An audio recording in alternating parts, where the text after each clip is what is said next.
Namaste. Hello and welcome to the Kundalini podcast. That was Zen, this is Thou. I'm Vivek Govekar. Welcome to episode 35. So, I'm going to continue from the past episode because I left off in the middle of a conversation. And it's a long topic, it's something to be dwelled on for a little while. Uh, I was talking about craving, the need for instant results, and how people get disappointed when they come watching my videos and there's no method that is instantaneous, or there's no guarantees where I say, hey, do this and within 30 days you're going to get an awakening. No. So I left off the last video on a word called abhipsha. This is a word that was coined by Sri Aurobindo. He's one of the proponents of integral yoga, and you could read his work. Excellent books, one called Going Within or Growing Within, and the other one called Looking From Within. This is his journey into this whole process of enlightenment and awakening and working towards the spiritual path. And his accounts, his sayings, phrases that he puts there to guide people. So he came up with this word, abhipsha, which is a combination of abhilasha and apeksha. And abhilasha is a milder form of expectation, just like, oh, I hope I had this. I wish I had this. Apeksha is expectation, where it's like you're craving something. So he combined those two. And what he means by that, understand the sentiment, the concept being expressed here. Of course, you need guidelines. Of course, you need goals to set, right? Without goals, you're not going to do much. But the goal becoming an obsession becomes an obstacle for further spiritual progress. It's one of those tricky things, catch 22 type situations. You have to keep working towards it, but you can't crave it. But unless you have some kind of a goal set up, less likely that you're going to keep working at it diligently. So, how do you go about it? If you're not looking for instant results, if you're not looking for it from the point of view of a craving, and what are we looking for in the first place? As I said before, the instant results people are looking for it for the wrong reasons to begin with. There may be a seeker within them, hidden inside them, who should be guided towards the right path. They should be given those methods. But if the ego dominates and the person who wants this just to impress other people, just to get their own personality respected by people, to show that, oh, I have this awakening now, that ego, as it dominates, it's less likely that that person is going to remain on the path for the right reasons. They'll drop out. As I have mentioned before, I used to be a bodybuilder. The first thing you realize is how many people start but drop out almost immediately. Then there are some people who last a little bit longer, and then other things come along and they have a life and they go away. The person that lasts and keeps doing it for the rest of his life or many, many years in any activity is the person who has brought himself back, and there is some attraction to that activity itself. And that activity is teaching something to that person about a general understanding of life, not just that activity. And unless you're doing that for that reason, you don't last. It's the same thing with the spiritual path. So the best way I can put it, from my perspective,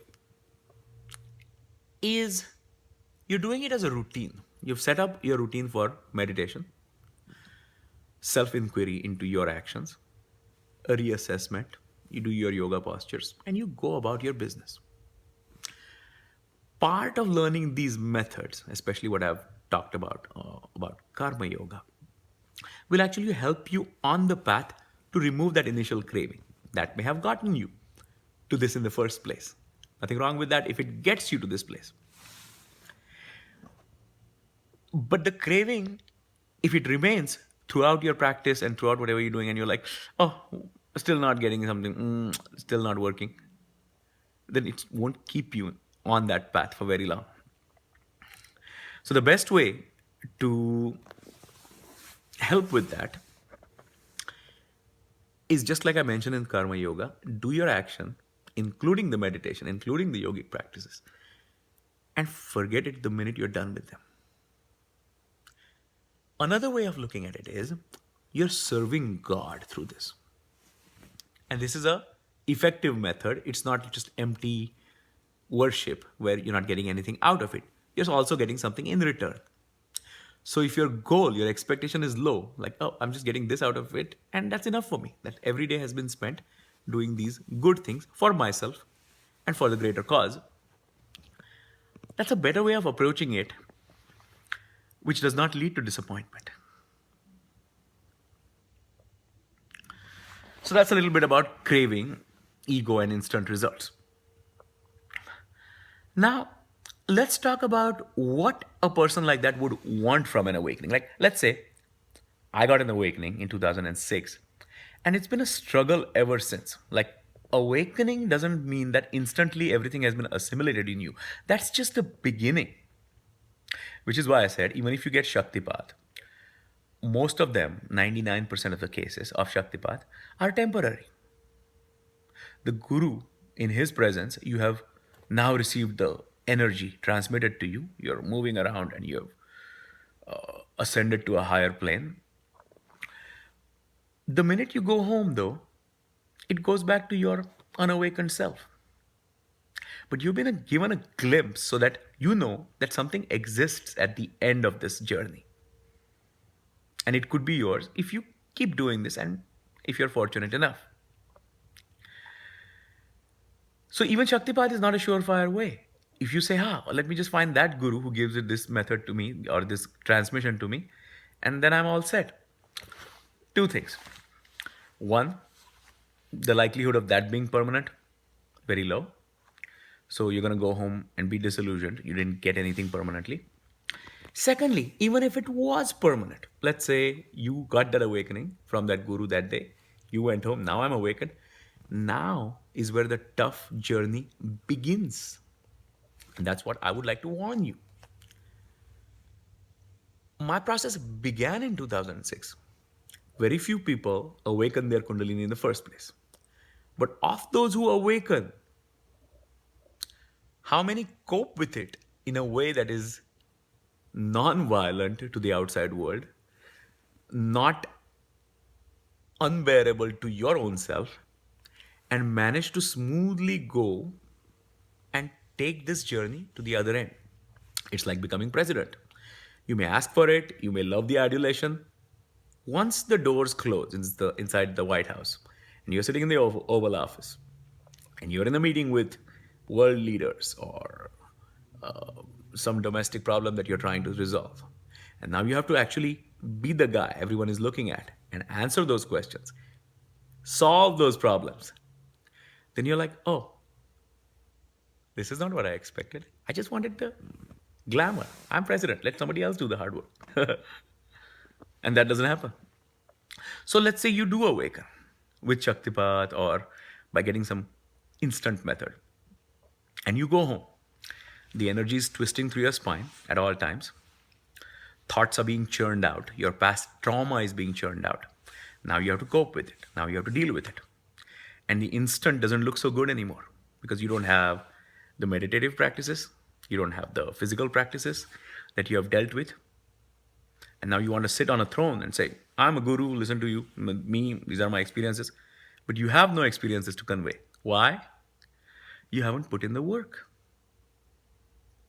For me, I can access back to 5 years ago, 4 years ago, 3 years ago, after the awakening, and what I did personally, and the hard work I put into it, exclusively at the exclusion of anything else except taking care of my family duties, taking care of my daughter.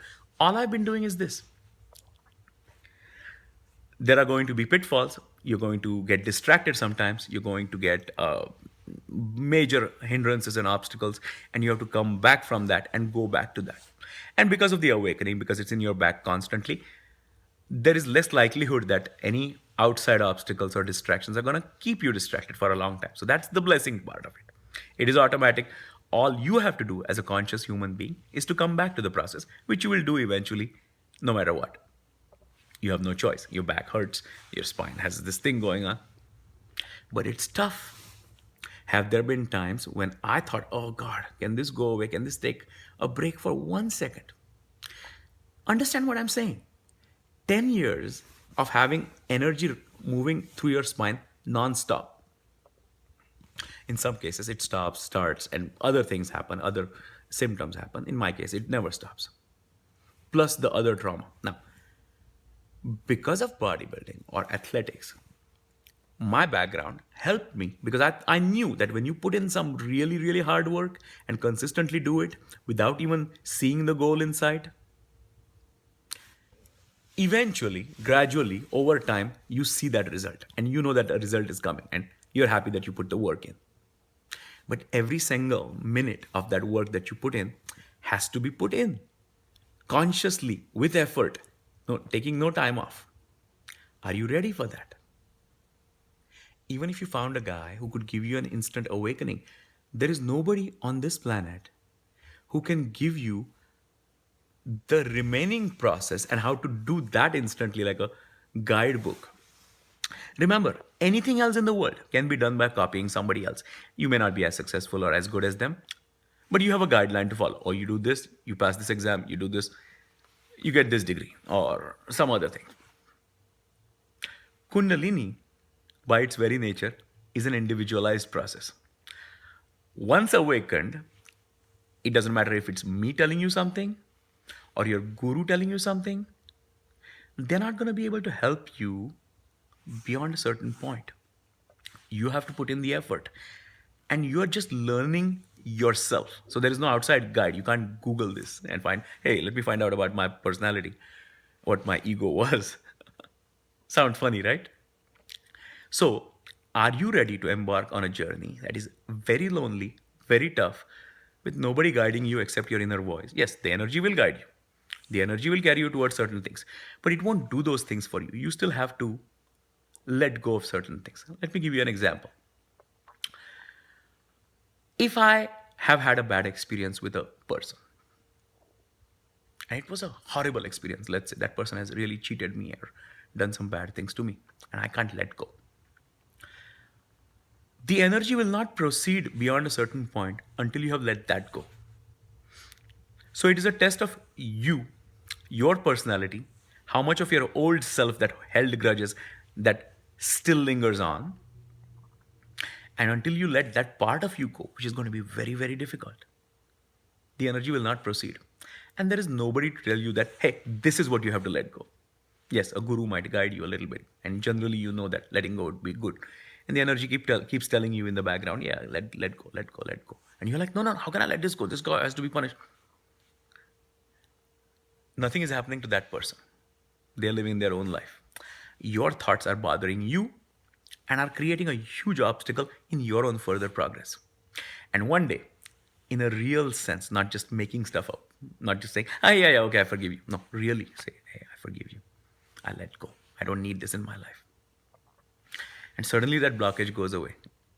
And you're like, major breakthrough.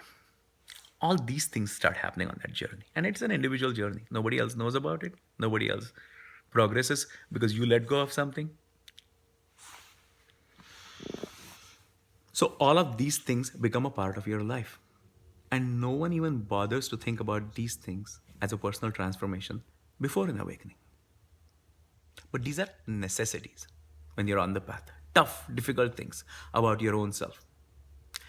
Nothing can be hidden from the energy. That's why I keep saying things about like if people are trying to fool God. You are God. The voice that is speaking inside you, your inner voice, is also being heard by God. That is God. That is all part of it. So the letting go is for your own sake, for your own conscious mind, to let go of some baggage, let go of a part of your ego, so your true self, your inner self can be revealed. So there is no fooling either. It has to be a truthful journey. Are you ready for that? So remember, when you ask for something instant, understand what you are asking for and be prepared for it. Thank you. Be well.